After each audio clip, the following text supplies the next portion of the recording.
Hey everyone, welcome to a new video, welcome to my channel. My name is Mackesy. Today we are doing my February wrap-up. I finished books. Books, as in multiple books. I finished 3 books, I finished an audiobook, and I finished 2 physical copies.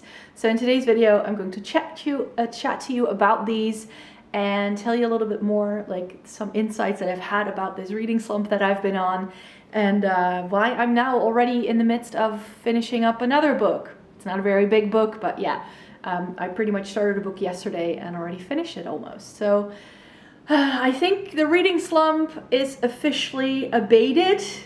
I can't make that bold of a statement yet. We'll see how March goes along. But yeah, I managed to finish some books, so I'm super stoked, super happy, and I think my tactic of going back to books that I love actually worked.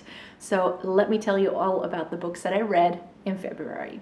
So it definitely did take a while for me in February to really get into the reading bug again, like to have it bite me in the butt and get going.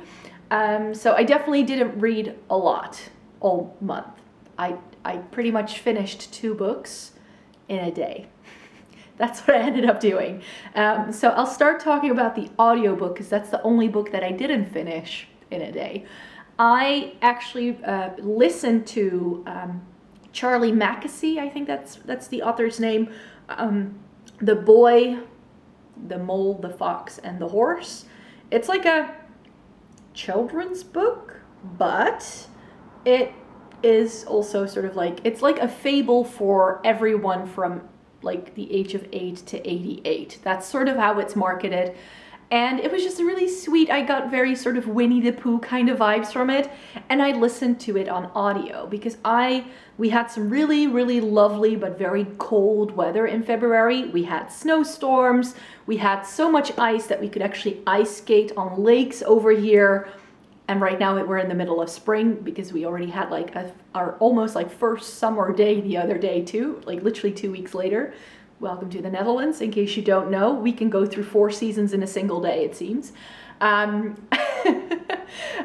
yeah, we had some really, really lovely, cool weather. So I definitely did manage to go out and go for some walks, which I only like literally, like I don't mind going for a walk, but if it's just not that great weather, I don't like it.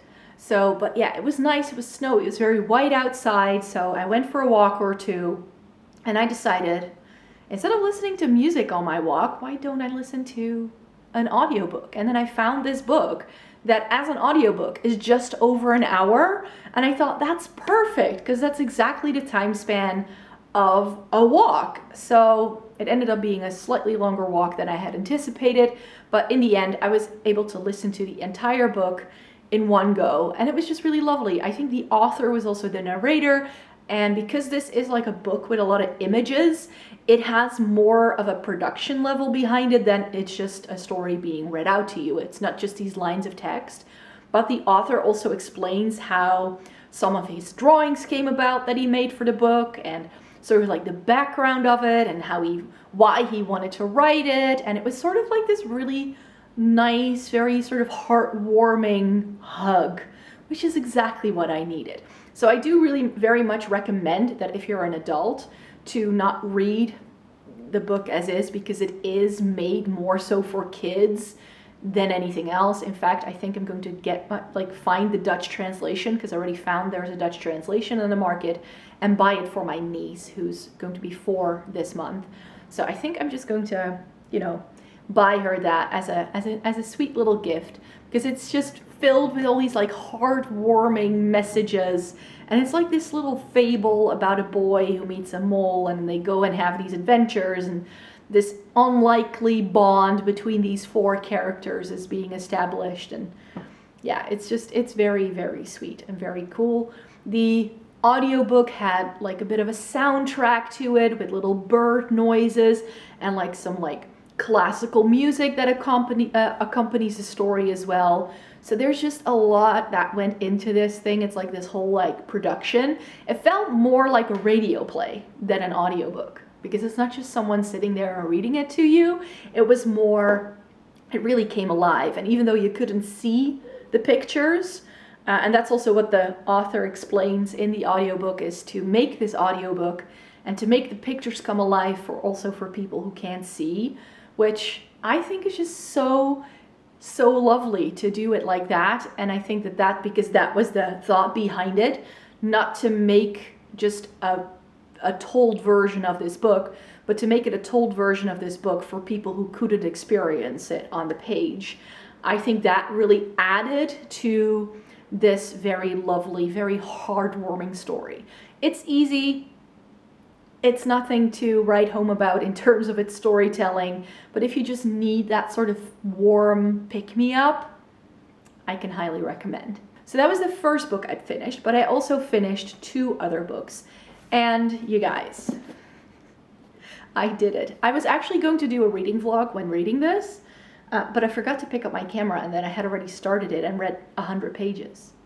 So yeah, this one is the one that broke the slump. As I had predicted, if I would go back to a series that I love, that isn't too much of an investment in terms of energy or anything like that, I knew I would be able to break it. And I do have to say, as I mentioned, I didn't read anything for weeks in February. In fact, I read both of these over this past weekend, when it was still technically February, of course.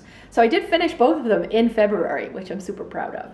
So yeah, let's talk about this first. Genevieve Cogman's The Secret Chapter. This is the 5th book in the Invisible Library series. In case you don't know what this series is all about, it's a fantasy series, but it's more like urban fantasy leaning, with a very strong historical influence very often, not in this one. Where we meet the main character, Irene, who is a librarian, and the Invisible Library is her employer, and she establishes world balance by stealing books from alternate universes. If that doesn't intrigue you. We have worlds that are more orderly leaning, ruled usually by dragons, and we have chaotic worlds that are ruled by fae. And in order to keep humanity safe in all of these worlds, the library exists to establish sort of like a status quo, you could say, to not have these worlds lost to either one of these influences. So it's all about balance. There's a lot of mythical creatures in here, lots of fun characters, and each story is set in a different alternate universe. Sometimes we start in one universe and then we travel to another one. That's usually how it goes in here, but this is just really, really good. Some of these spheres are more historical, as I said. I believe one of them is set in like a steampunked, more high-tech version of like 19th century Victorian London. There's one with sort of like mobsters being like ruling Chicago in the 1920s with lots of machine guns. And this one is set mostly in the 21st century, but a 21st century with a lot of surveillance. So there's always like this twist, and there's something she needs to solve. So yeah, The Secret Chapter, I can't really say anything too much about the story that's going on in here without giving away anything else that has happened in the previous stories, because there are like storylines that sort of link the book together. But each book does have its own designated plot, that it's not like a plot that just runs on for story after story after story. They're like snippets, but you can very easily, if you've never read any of these, you can very easily just dip in and read it as is. You don't have to start with the first one, even though it's helpful because then you understand some of the characters a lot better, because there is a really, really big cast of characters who you may not know that well if you haven't read the other books. But yeah, I was hoping to break my slump by reading a book that is by a series that I know and love, and this was exactly that. I sat down and I read 100 pages in a single sitting, and the next day I just was like, I don't want to do anything but reading this. So that's what I did, and I finished it in an afternoon. So I read this over 2 days, and I can also now sort of know a little bit more about where this slump came from. There was just too much other media that was distracting me. So I had a bunch of music I hadn't listened to. I had a bunch of Netflix to catch up on. I finally managed to watch Bridgerton. It was enjoyable. It was okay. I don't get the fuss. Let's put it that way. It was okay. I like the first couple of episodes better than the last couple of ones, where I was just like, now the point of the story, or like the premise of the story, is just completely lost. But yeah, I watched that, and I sorted through all of that backlog music that I had lying about, and now I sort of feel like, okay, there's just nothing on my priority list that I want to get to more than a book. And that's also what this book did for me. I was like, it's just very engaging to read this. These aren't difficult reads. You know, some fantasy can be very, very dense and descriptive, and this is definitely not that. If you want action-packed and you want a kick-ass heroine, this is the one. Yes, it's simplistic, but I really liked it. And then because I was in such a role, and I didn't really have anything else to do, I decided to see if I could soldier on and read the rest of the 5th season by N.K. Jemisin. And so I did. I had about 200, maybe 250 pages left in this. And after finishing this, I just soldiered on and finished this in a single night. I know, like, I'm so, like, this book, I started this in December, and it's sort of been chugging along for like 2 months. And then all of a sudden I sort of like break through, and I'm like, yes, I finished it. And I now know also why this book didn't break my slump. And that's because this is, again, it's very well written in the sense that it keeps you reading, it keeps you on your edge, keeps you on your toes as a reader. And I just felt that because this is the first book in a series and there's a lot of setting up going on, it just took a little bit more brain space than what the writing accounted for, because this is such a fast-paced read that it's very easy to pick up on, like to not pick up on certain clues and things that are happening. Plus, because we get 3 perspectives from 3 seemingly very different characters, it's just a lot to keep track of, because you don't know really what this world is all about. And then you need to keep track of A, the world, 2, everything that's going on, 3 different characters and everybody they meet. And then there's also like 3 very different narrative styles in each one of those characters. So there's one that's completely written from the you perspective. And I felt that switching between all of those perspectives just took a lot of brain power to remember what was even going on in the story. And because of its fast pacing, I was just going faster than I could keep up with the story, I guess. Plus, I already mentioned that this is not a book for the faint of heart. Like, this is very light, breezy fantasy. It's very kind, very happy. This is quite dark. This is quite dark and gloomy. There is reference to death, abuse.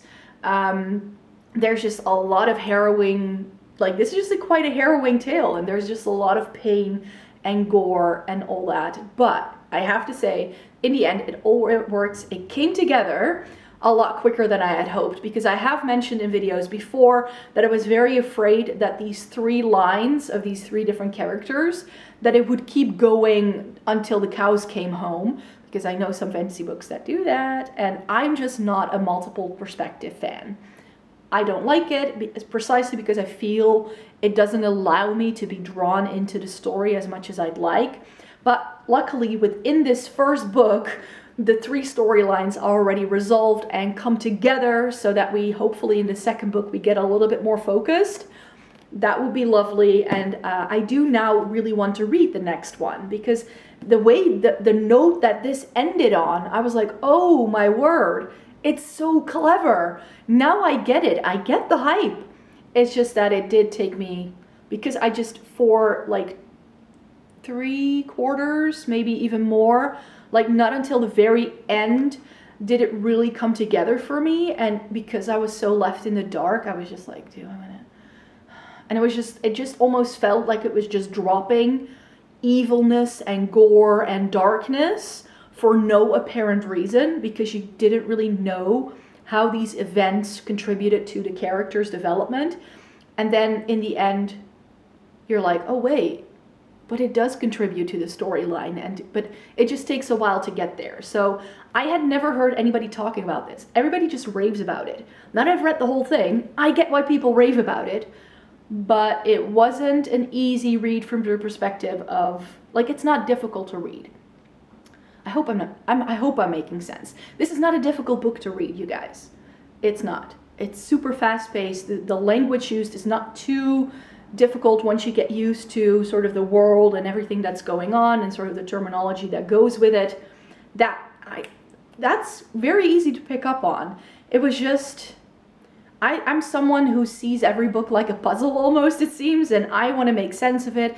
I like to get a sense of where a book is going, and this just keeps you in the dark very deliberately, and I think it's a really cool effect that N.K. Jemisin achieves in this. But I do feel that because of those different perspectives, it just makes it harder to get into the story, and I find that the case with every multiple perspective story I read. Looking at you, Shadowhunters. Yes, I did order the next one. There's a new Shadowhunters book coming out this month, and yeah, I may have put in a pre-order because I thought I could hate read that in March. Because like I like these like very easy reads, and I've sort of like, after reading the last Shadowhunters book that I completed in also like a day, even though it's like 600 pages, I was like, you know what, I'm gonna do it. I do want to know how the series continues. So yeah, that's making its way to me very soon, hopefully. But yeah, I now get the hype, and I really, really liked it. And I now really want to know where these characters are gonna go. So definitely sometime in March, maybe April. Maybe I just need to take a break from this for a minute because of like all the negative connotations of having a reading slump, etc., etc. Maybe that's not the best connotation right now to have, but yeah, I ended up really liking this. It just, based on all the hype this got, I think I just went into it with the wrong expectations, setting me off a little bit on the wrong foot when I started it. But now that I've read it, oh yes, I definitely want to finish the series. So yeah, those were the 3 books that I read in February. Yay, we broke the slump. The first 3 books of 2021 are finally off the shelves, like tick those boxes. According to Goodreads, I'm about 5 books behind on schedule though. So in order to catch up, I need to read another 5 books within the month. And then some actually. So what I want to do is, like I mentioned, I've already almost finished a book. So I hope to be able to finish that today, tomorrow, because like I said, I don't have any other media to distract me anymore, because I feel I've pretty much read everything I had to read, or watch everything I had to watch, and listen to everything I had to listen to. So no more distractions. So that means we can only pretty much do something like reading at the moment. So yeah, I just want to try and keep going, keep the train rolling, and hopefully I have more to update you in my March wrap up. So stay tuned for more. I try to make 1 new video a week over on this channel. Sometimes it's like more like once every 2 weeks, but yeah, especially because I was going through the slump, I didn't really have anything to update you on yet. So I figured we could just do it this way, and hopefully we can keep the train rolling in March. I'll see you in my next video. Bye-bye.